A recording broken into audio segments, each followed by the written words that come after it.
కుండపోత వర్షాలకు కామారెడ్డి జిల్లా కకావికలమవుతోంది. కేవలం 5 గంటల్లోనే 42 సెంటీమీటర్లకు పైగా వర్షం కురిసింది. కుంభవృష్టితో జలాలు జిల్లాలో విలయం కనిపిస్తోంది. రాజంపేట మండలం అరగొండలో 418 మిల్లీమీటర్ల వర్షం కురిసింది. బిక్నూరులో 239 మిల్లీమీటర్లు, పాత రాజంపేటలో 215 మిల్లీమీటర్ల వర్షం కురిసింది. లచ్చపేటలో 190, కామారెడ్డిలో 181, దోమకొండలో 165, రేణిగుంటలో 164 మిల్లీమీటర్ల వర్షం కురిసింది.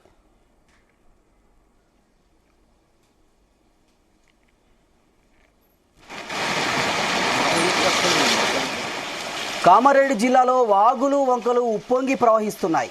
ఆకాశానికి చిల్లుపడినట్లుగా వర్షం కురుస్తుండటంతో ఎటు చూసినా వరదే కనిపిస్తోంది. వంతెనలు కూలిపోయాయి, రోడ్లు కొట్టుకుపోయాయి, చెరువులకు గండ్లు పడ్డాయి, వేలాది ఎకరాల్లో పంటలు ధ్వంసమయ్యాయి. రాకపోకలకు తీవ్ర అంతరాయం కలుగుతోంది. బిక్నూరు తలమండ్ల మధ్యలో రైల్వే ట్రాక్ కొట్టుకుపోయింది. ఈ మార్గంలో రైళ్ల రాకపోకలను నిలిపివేశారు. నిజాం సాగర్ మండలంలోని బొగ్గు గుడిసె వద్ద వంతెన తెగింది. వరదలో 10 మంది కార్మికులు చిక్కుకుపోయారు. వంతెన పనుల కోసం వచ్చిన కార్మికులు అక్కడే ఉంటున్నారు. ఒక్కసారిగా వరద రావడంతో కార్మికులను వరద ముంచెత్తింది. వాటర్ ట్యాంక్ పైకెక్కి తమను కాపాడాలని ఆర్తనాదాలు చేస్తున్నారు. సమాచారం తెలిసిన వెంటనే బొగ్గు గుడిసె వద్దకు వెళ్లారు సబ్ కలెక్టర్ కిరణ్మయ్. హెలికాప్టర్ రప్పించి వారి ప్రాణాలు రక్షించేందుకు ప్రయత్నాలు చేస్తున్నారు.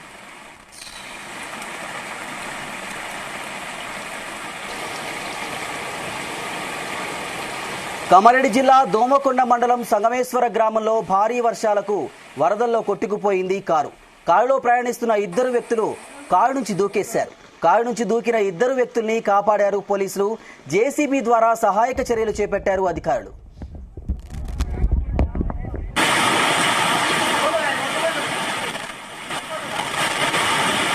జుక్కల్ నియోజకవర్గం మహోదాద్ నగర్లో నుక్కర్ గ్రామ శివారులో పంట పొలంలో చిక్కుకున్నాడు యువకుడు. పౌల్ట్రీ షెడ్లో పనిచేసేందుకు వెళ్లిన మరో 4 వ్యక్తులు వరదలో చిక్కుకుపోయారు. వీరిని కాపాడేందుకు ఎస్డీఆర్ఎఫ్ బృందాలు శ్రమిస్తున్నాయి.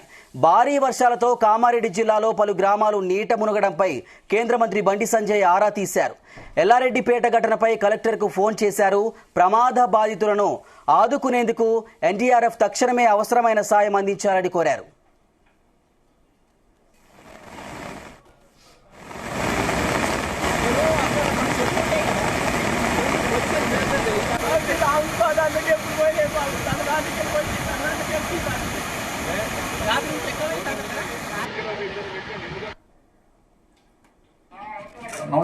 ఇక్కడ వద్దలున్నారా? ఎవరెవరు ఎంతమంది ఉన్నారు?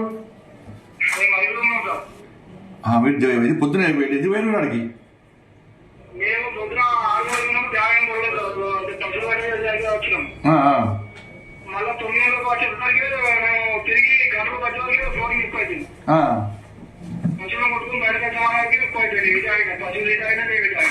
వర్షం సడన్ గా బాగుపడ్డది. ఇప్పుడు ఎవరు ఉన్నారు? మీ 5 ఎవరు ఉన్నారు?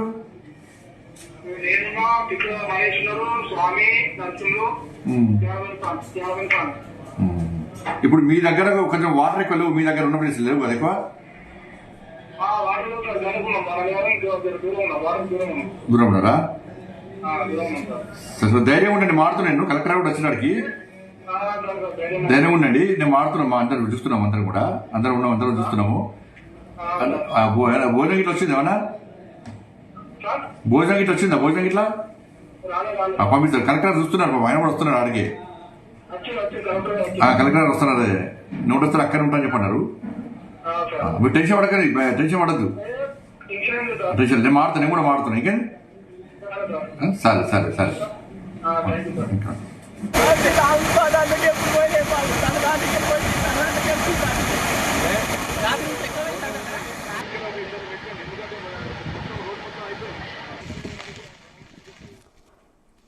ఇక కామారెడ్డి జిల్లాలో కురుస్తున్న కొండపోత వర్షాలకు సంబంధించి మన డీటెయిల్స్ మా ప్రతినిధి సాయిలు అందిస్తారు. సాయిలు.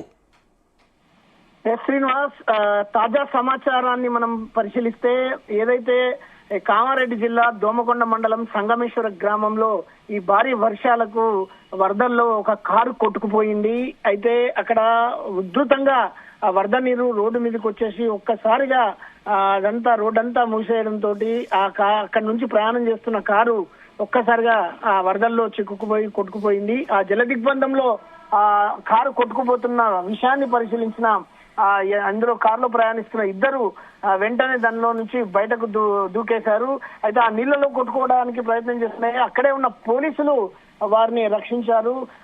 పోలీసులు ఎక్కడైతే ఉన్నతాధికారులకు తర్వాత సంబంధిత పోలీస్ స్టేషన్ ఫోన్ చేసి వెంటనే జేసీబీని రప్పించి అక్కడ ఆ కొట్టుకుపోతున్న కారును గాని తర్వాత వీరిద్దరిని కూడా అప్పటికప్పుడు రక్షించడం జరిగింది. అయితే మరో తాజా సమాచారాన్ని మనం చూస్తే ఏదైతే మనకు ఇక్కడ ప్రధానంగా ఈ బొగ్గు గుడిసె దగ్గర ఏదైతే వంతెన నిర్మాణంలో చిక్కుకుపోయిన 10 మందిలో ఇప్పటి వరకు 5గురు ఆ ట్యాంకు నుంచి బయటపడ్డారు. మిగతా 5గురిని కూడా తీసుకొచ్చేస్తున్నారు. అయితే రెస్క్యూ టీం హెలికాప్టర్ సహాయం లేకుండానే రెస్క్యూ టీం వచ్చేసి అక్కడ సబ్ కలెక్టర్ కిరణ్మయి అక్కడే దగ్గరుండి వారిని రక్షించారని చెప్పేసి చెప్పవచ్చు. అయితే ప్రధానంగా అక్కడ అన్ని అధికారులు అటు అగ్నిమాపక గాని తర్వాత ఎస్డిఆర్సి గాని తర్వాత ప్రధానంగా ఈ రెస్క్యూ టీం వాళ్ళు గాని తర్వాత రెవెన్యూ సిబ్బంది గాని గ్రామ పంచాయతీ సిబ్బంది గాని ఇట్లా రకరకాల అన్ని సిబ్బంది అక్కడ పార్టిసిపేట్ అయ్యి మొత్తానికి ఇక్కడ 10 మందిని రక్షించే ప్రయత్నంలో సక్సెస్ అయ్యారని చెప్పొచ్చు. మరో ప్రధాన ఘటన తలమడ్ల ఏదైతే రైల్వే ట్రాక్ పూర్తిగా అక్కడ వాటర్ కు ఏదైతే ఫిష్ ప్లేట్స్ అన్ని మొత్తం ఎగిరిపోయినాయి. మొత్తానికి కొట్టుకుపోయినాయి ఇళ్లలో.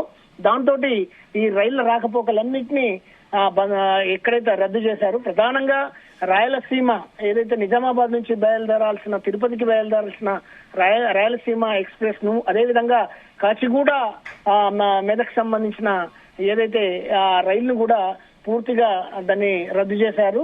ఇంకా మరికొన్ని రైళ్లను మాత్రం ఇటు దేవగిరి ఎక్స్ప్రెస్ కానీ మిగతా నిజామాబాద్ గుండా ప్రయాణించాల్సిన అన్ని రైళ్లను దారి మళ్లించారు. పెద్దపల్లి కాజిపేట మీదుగా వాటిని మిగతా ప్రాంతాలకు గమ్యస్థానాలకు చేరే విధంగా వాటి అన్నిటినీ దారి మళ్లించినట్లుగా మనకు తెలుస్తుంది. ఇంకా కొన్ని విషయాలు ఏదైతే తాలూకా ఎల్లారెడ్డి దగ్గర తిమ్మాపూర్ లో జరిగిన ఘటనకు సంబంధించి చెప్పండి. వరదలో చిక్కుకుపోయిన 10 మంది ఉన్నారు కదా కార్మికులు, వారిని రక్షించారా? వారి పరిస్థితి ఎలా ఉంది? వాళ్ళకి సహాయ చర్యలు అందుతున్నాయా? ఇప్పటి వరకు 5గురిని రక్షించారు. మిగతా 5 కూడా వాటర్ ట్యాంక్ మీద ఉన్నారు. వారిని రక్షించే ప్రయత్నం చేస్తున్నారు. అయితే హెలికాప్టర్ సహాయం లేకుండానే ఈ రెస్క్యూ టీం వాళ్ళు రెస్క్యూ చేసి మరి వాళ్ళను బయటకు తీసుకొచ్చారు. అయితే మొత్తం వీళ్ళంతా బీహార్ కు సంబంధించిన కార్మికులు. వీళ్ళంతా వలసొచ్చి కార్మికులుగా వాళ్ళంతా ఇక్కడ పనిచేస్తున్నారు. ప్రధానంగా మనం చూసుకుంటే ఆ వంతెన ఎక్కడైతే బ్రిడ్జి వంతెన నిర్మాణం కొనసాగుతుందో ఆ బ్రిడ్జి వంతెన నిర్మాణం పనులు చేస్తున్నారు. ఈ క్రమంలో వరదలు ఒక్కసారి వచ్చేసరికి ఆ నిర్మాణంలో ఉన్న ఆ బ్రిడ్జి కాస్త పూర్తిగా కొట్టుకుపోయింది. మొత్తానికైతే వీళ్ళు ఆ నీటిలో కొట్టుకుపోయే ప్రమాదంలో అక్కడే వాటర్ ట్యాంక్ ఏదైతే నిర్మాణ పనుల కోసం నీటిని ఉపయోగించి ఆ వాటర్ ట్యాంక్ మీదకి ఎక్కి తమ ప్రాణాలను రక్షించుకున్నారు. శ్రీనివాస్, అయితే 35 సెంటీమీటర్ల వర్షం కురిసింది కదా, వాగులు వంకలు పొంగి పొర్లుతున్నాయి. ఎస్ రాజంపేటలో ఈ కామారెడ్డి జిల్లా రాజంపేటలో అత్యధికంగా వర్షపాతం దాదాపు 35 సెంటీమీటర్ల వర్షపాతము. ఓవరాల్ గా చూస్తే కామారెడ్డి జిల్లా వ్యాప్తంగా మనకు 35 సెంటీమీటర్ల వర్షపాతం నమోదైందని చెప్పేసి ఇప్పటి వరకు అధికారులు మనకు ప్రాథమిక సమాచారం అందిస్తున్నారు. అదేవిధంగా నిజాం సాగర్ లో గాని తర్వాత పిట్లంలో గాని తర్వాత ఇక్కడ దోమకొండ బిక్కనూరు తర్వాత మిగతా ఈ ప్రాంతాలలో భారీ వర్షపాతం నమోదైంది. ఇంకా రానున్న మరో 2 రోజులు కూడా ఇదే స్థాయిలో పూర్తిగా భారీ వర్షాలు ఉంటాయని చెప్పేసి అతి భారీ వర్షాలు కూడా ఉండే ప్రమాదం ఉంది అని చెప్పేసి మనకు వాతావరణ శాఖ రెడ్ అలర్ట్ ప్రకటించింది. అయితే మొత్తానికి కేంద్ర మంత్రి బండి సంజయ్ కూడా ఈ ఏదైతే ఈ ప్రమాద ఘటనలకు సంబంధించి కామారెడ్డి జిల్లాలో ఏదైతే అతలాకుతలమైన ప్రజల జీవన స్థితిగతుల మీద అప్పటికప్పుడు కలెక్టర్ ను అక్కడున్న పోలీస్ అధికారిని ఆయన ఏదైతే సమాచారాన్ని సేకరిస్తూ ఆయన సహాయక చర్యల్లో కూడా పాల్పంచుకున్నట్లుగా తెలుస్తుంది. అయితే హెచ్డిఆర్సీ బృందానికి కూడా వాళ్ళు ఖచ్చితంగా ఈ ఎల్లారెడ్డిపేట ఘటనకు సంబంధించి కానీ ఈ తిమ్మాపూర్ ఘటన కానీ మళ్ళీ మిగతా ఈ బొగ్గు గుడిసె ఘటనకు సంబంధించి కానీ ఇవన్నిటి మీద కూడా ఆయన ఆరాధిస్తూ సహాయక చర్యలకు ఆయన సిఫార్సు చేస్తున్నట్లుగా మనకు సమాచారం తెలుస్తోంది. శ్రీనివాస్,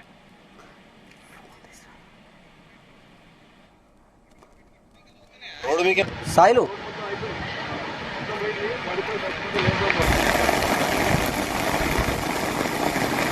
సాయిలు కూడా 2 రోజుల వరకు పునరుద్ధరించే పరిస్థితులు కనిపించడం లేదని అధికారులు చెప్తున్నారు.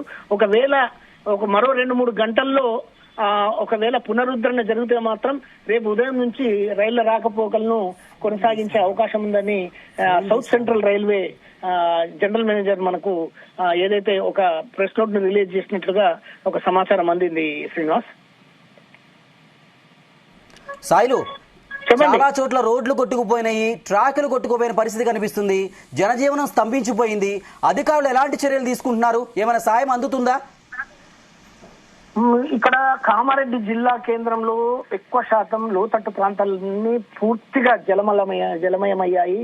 అయితే తెల్లవారుజాము నుంచి కురుస్తున్న వర్షాలకు గాని, రాత్రి కురిసిన మోస్తారు వర్షానికి గాని, ఇక 8:30 నుంచి 11 గంటల వరకు కురిసిన ఈ అతి భారీ వర్షానికి మాత్రం పూర్తిగా లోతట్టు ప్రాంతాలన్నీ జలమయమైపోయి ఇళ్లలోకి నీరు చేరిపోయింది. మురికి నీరు, తర్వాత అక్కడ ఆ ఘోరమైన పరిస్థితిని చూసి అక్కడ ఉన్న చాలా మంది ఈ రోజు పండగ, అసలు ఈ పండగ ఒక పండగ లేదు, ఒక విషాదకరమైన బీభత్సకరమైన ఈ పరిస్థితి ఉంది అని చెప్పేసి ఏదైతే అందరూ కామారెడ్డి వాసులంతా ఆందోళన వ్యక్తం చేస్తున్నారు. మొత్తానికి వాళ్ళ పరిస్థితిని చూస్తే మాత్రం చెప్పండి, ఎక్కడెక్కడ ఎంత వర్షపాతం నమోదైందో ఒకసారి చూద్దాం. మీ లైన్ లో ఉండండి. ఇక కామారెడ్డి జిల్లాలో భారీగా కుంభవృష్టి కురుస్తుంది. కామారెడ్డి జిల్లా రాజంపేటలో 41 సెంటీమీటర్ల వర్షం పడింది. ఇకపోతే కామారెడ్డి జిల్లా ఐడిఓసిలో 26.6 సెంటీమీటర్ల వర్షం కురిసింది.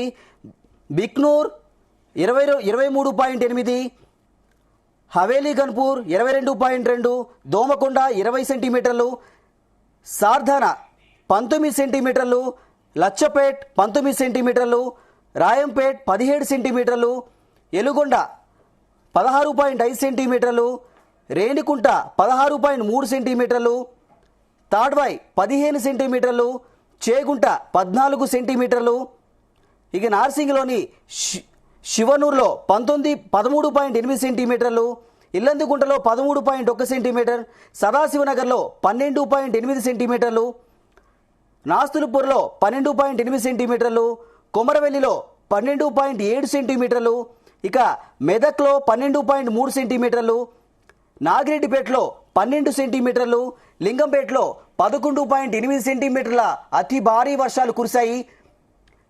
సాయిలు, ఇక్కడ అతి భారీ వర్షాలు కురిసిన ప్రాంతాల్లో పరిస్థితి ఎలా ఉంది? రాజంపేట మండలంలో భారీ వర్షానికి అనేక వరి పంటలు కూడా, తర్వాత అనేక తాండాలు మునిగిపోయినాయి. ఏదైతే నడిమి తాండా, షేర్ శంకర్ తాండా, ఎల్లాపూర్ తాండా, లేత మామిడి తాండా, గుడి తాండా కూడా పూర్తిగా ఈ వాగులో ఏదైతే మనకు అక్కడ వరద నీటికి చాలా మునిగిపోయినాయి. అయితే వాగులో అనేక పశువులు కొట్టుకుపోయినాయని చెప్పేసి మనకు సమాచారం అందుతుంది. అనేకంగా విద్యుత్ స్తంభాలు కూడా నేల కొరిగినాయి. అదేవిధంగా ఆ తాండావాసులంతా బిక్కుబిక్కుమంటూ సహాయం కోసం ఎదురు చూస్తున్నారు. ప్రధానంగా ఏంటంటే ఈ రాజంపేటలోనే 41 సెంటీమీటర్ల అత్యధిక వర్షపాతం నమోదు కావడంతో అక్కడ ఆ పరిస్థితి అంతా రోడ్లు గాని, తర్వాత మిగతా అన్ని చెట్లు పడిపోవడం గాని, తర్వాత రోడ్లన్నీ కొట్టుకుపోవడం గాని జరిగింది. ప్రధానంగా ఈ రాజంపేట మెదక్ ఏదైతే ఆ మధ్య ప్రధాన రహదారి పూర్తిగా కొట్టుకుపోవడంతో రవాణా వ్యవస్థ పూర్తిగా స్తంభించిపోయింది. ఇంకా మనకు ఏదైతే ఈ సంగమేశ్వర్, ఏదైతే దోమకొండ మండలంలోని సంగమేశ్వర్ లో ఏదైతే అక్కడ కూడా రోడ్ల పరిస్థితి దారుణమైన పరిస్థితి ఏర్పడింది. అయితే మనకి ఇంకా ప్రధానంగా చూసుకుంటే ఇక్కడ ఏదైతే నిజాం సాగర్ లో 248.8 మిల్లీమీటర్ల వర్షపాతము, పిట్లంలో 154.4 వర్షపాతం నమోదైందని చెప్పేసి మనకు సమాచారం తెలుస్తోంది. అయితే ఇంకా జుక్కల్లో గాని, మద్నూరులో గాని, బిచ్చుకుందలో కూడా అదే స్థాయిలో ఈ 200 పైన మనకు మిల్లీమీటర్ల వర్షపాతం నమోదైందని చెప్పేసి స్థానికులు చెప్తున్నారు. ఇంకొక ప్రధానంగా మనం చూస్తే మహమ్మద్ నగర్ ఏదైతే ఈ ఎక్కడైతే పిట్లం ప్రాంతం, నిజాం సాగర్ ప్రాంతంలోని మహమ్మద్ నగర్ మండలము గున్కల్ గ్రామ శివారులో ఈ ఏదైతే పంట పొలంలో ఒక యువకుడు చిక్కుకున్నాడు. అదే గ్రామంలో ఒక పౌల్ట్రీ షెడ్ లో కూడా పనిచేసేందుకు వెళ్ళిన 4 వ్యక్తులు కూడా నీటిలో చిక్కుకున్నారని చెప్పేసి సమాచారం అందుతుంది. అయితే వీరందరినీ కాపాడడానికి ఈ HDRF బృందాలు పూర్తిగా అక్కడ పనిచేస్తున్నాయి. ఇంకా ఇప్పటి వరకు వారిని రక్షించే క్రమంలోనే వాళ్ళు ప్రయత్నాలు ముమ్మరం చేస్తున్నట్లుగా మనకు సమాచారం తెలుస్తోంది. ఇంకా ఈ వర్షాలు తర్వాత పంటలు అనేది నీట మునిగి ఈ పంటల పరిస్థితి మాత్రం పూర్తిగా కామారెడ్డి జిల్లాలో కొన్ని చేతికొచ్చిన పంటలు, కొన్ని ఇంకా ఇప్పుడిప్పుడే ఏదైతే ఎదుగుతున్న పంటలన్నీ కూడా నేలమట్టం అయిపోయి ఇసుక మేటలు పడే పరిస్థితి ఏర్పడుతుంది అనేది కూడా చెప్తున్నారు. అయితే చిన్న చిన్న కుంటలు, చెరువులు ఇవన్నీ నిండిపోవడంతో ఒక్కసారిగా అలుగులు పారిపోయి వాటికి ఏదైతే కాలువల ద్వారా మళ్లించే ప్రయత్నాలు లేని పరిస్థితుల్లో ఇవన్నీ రోడ్లు నిండడం కానీ, గ్రామాలలోకి ఇళ్లలోకి రావడం కానీ, ఏదైతే లోతట్టు ప్రాంతాలలో కూడా ఇళ్లలోకి రావడం కానీ జరుగుతుందనేది ప్రధానంగా మనకు తెలుస్తోంది. ఇక ఏదైతే విద్యుత్ సౌకర్యం కూడా ఈ చాలా చోట్ల స్తంభాలు పడిపోవడంతో వాటన్నిటిని ఏదైతే విద్యుత్ నిలిపివేశారు. ఇప్పటికి కూడా చాలా చోట్ల ఇంకా విద్యుత్ సరఫరా లేదు. అయితే ఇంకా మరమ్మతులు పునరుద్ధరణ పనులు చేపట్టిన తర్వాత వాటిని ఏదైతే విద్యుత్తును ఇచ్చే అవకాశాలు ఉన్నాయని చెప్తారు. ఒకవేళ రాత్రి కూడా అవి బాగు జరగకపోతే రాత్రంతా అంధకారంలో కామారెడ్డి వాసులంతా అంధకారంలోనే మగ్గాల్సిన పరిస్థితి ఉంటుందనేది చెప్పవచ్చు. ఇంకా అంటే అతి భారీ వర్షం కాకుండా ఒక మోస్తారుగా ఇప్పుడు కురుస్తోంది. మళ్ళీ ఎప్పుడు వచ్చే పరిస్థితి, భారీ వర్షం వచ్చే పరిస్థితి అనేక మంది ఆందోళన చెందుతున్నారు. సాయిలు, కామారెడ్డి జిల్లా వ్యాప్తంగా కుంభవృష్టి కురుస్తుంది. ఇంట్లో నుంచి కాలు బయటకు పెట్టలేని పరిస్థితి ఉంది. ఈ నేపథ్యంలో స్కూళ్లు, కాలేజీలకు రేపు సెలవు ప్రకటించే అవకాశం ఏమైనా ఉందా? విద్యాశాఖ అధికారులు ఏమైనా స్పందించారా? ఆల్రెడీ రేపు సెలవులు ప్రకటించారు. కామారెడ్డి జిల్లా వ్యాప్తంగా ఏదైతే అతి భారీ వర్షాలు కురుస్తున్నాయి, రెడ్ అలర్ట్ ఉన్న కారణంగా రేపు మొత్తానికి స్కూళ్లను ఏదైతే సెలవు ప్రకటిస్తూ జిల్లా విద్యాశాఖ ఇప్పటికే ప్రకటించింది. అయితే కొన్ని చోట్ల అంటే ఈ రోజు వినాయక చవితి రోజు బంద్ ఏదైతే సెలవులు ఉన్నప్పటికీ కూడా రేపటి కోసం సమాచారం అందించడానికి ఆయా ప్రైవేట్ పాఠశాలలు కానీ, ప్రభుత్వ పాఠశాలల్లో కానీ విద్యార్థులందరికీ కూడా పేరెంట్స్ కు వాళ్ళు మెసేజ్ల పూర్వకంగా పంపిస్తున్నారు. మొత్తానికి ఇళ్లలో నుంచి కూడా ఎవరు బయటకు రావద్దు.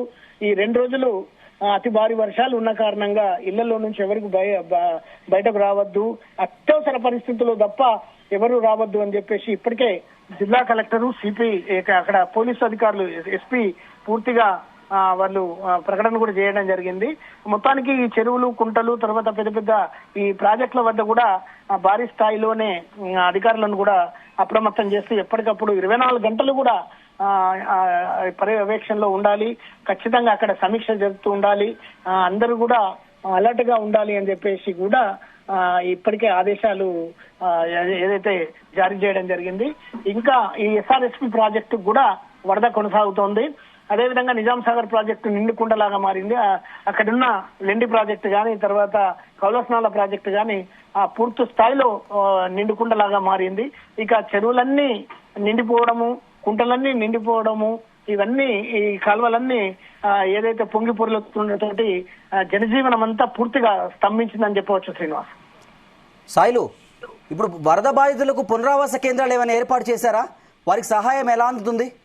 ఇక్కడ ఏదైతే తాండా మనకు ఇంతకు ముందు చెప్పుకున్నట్టుగా కొన్ని తాండాలు ఏదైతే నీళ్లు చేరిన తాండాలు, తర్వాత ఈ లోతట్టు ప్రాంతాలకు ఇవన్నీ నీళ్లు చేరడంతో అక్కడున్న అధికారులంతా కామారెడ్డిలో మున్సిపల్ అధికారులు, తర్వాత అక్కడున్న స్థానిక మాజీ కార్పొరేటర్లు కానీ, తర్వాత రెవెన్యూ సిబ్బంది కానీ మిగతా వాళ్ళంతా అక్కడ కొన్ని ప్రాంతాలలో ఈ పునరావాస కేంద్రాలు ఏర్పాటు చేయడం జరిగింది. ఇక తాండాల విషయానికి వస్తే చాలా చోట్ల అవి రూరల్ ఏరియాలో చాలా చివరి ప్రాంతంలో ఉన్నందున అక్కడ ఎలాంటి పరిస్థితి లేని కారణంగా వారందరినీ తరలించి ఇంకో సురక్షితమైన ప్రాంతాలకు తరలించాలని చెప్పేసి అధికారులు ఆదేశాలు జారీ చేయడం జరిగింది. ఇప్పటికే వారికి సంబంధించిన కొద్ది ఆహారం కానీ, తర్వాత రకరకాల ఏవైనా వాళ్ళకి సంబంధించిన బట్టలు కానీ వాటిని అందజేసే క్రమంలో అధికారులు చర్యలు చేపట్టాలని చెప్పేసి కలెక్టరు కింది స్థాయి అధికారులకు ఆదేశాలు ఇచ్చారు. ఏదైతే రాష్ట్ర ప్రభుత్వ ప్రధాన కార్యదర్శితో పాటు అక్కడున్న ముఖ్యమంత్రి కూడా కామారెడ్డి పరిస్థితి మీద అక్కడ ఉన్న అధికారులతో ఎప్పటికప్పుడు సమాచారం తెలుసుకుంటున్నారు. స్థానిక ఎమ్మెల్యేలు కూడా అలర్ట్ గా ఉండాలని చెప్పేసి స్థానిక నాయకులంతా అలర్ట్ గా ఉండి ప్రజలకు రక్షణ కల్పించాల్సి అని చెప్పేసి ఆయన కోరడం జరిగింది. ఇక స్థానిక నేతలు కూడా హైదరాబాద్ లో ఉన్న వారు కూడా వెంటనే తమ ప్రాంతాలకు చేరుకొని ఇక్కడ సహాయ చర్యలు చేపట్టేందుకు అధికారులను ఎప్పటికప్పుడు అప్రమత్తం చేసేందుకు వాళ్లకు ఇక్కడ దగ్గరలో ఉండాలని చెప్పేసి కూడా వారికి ఆదేశించినట్టుగా మనకు తెలుస్తోంది.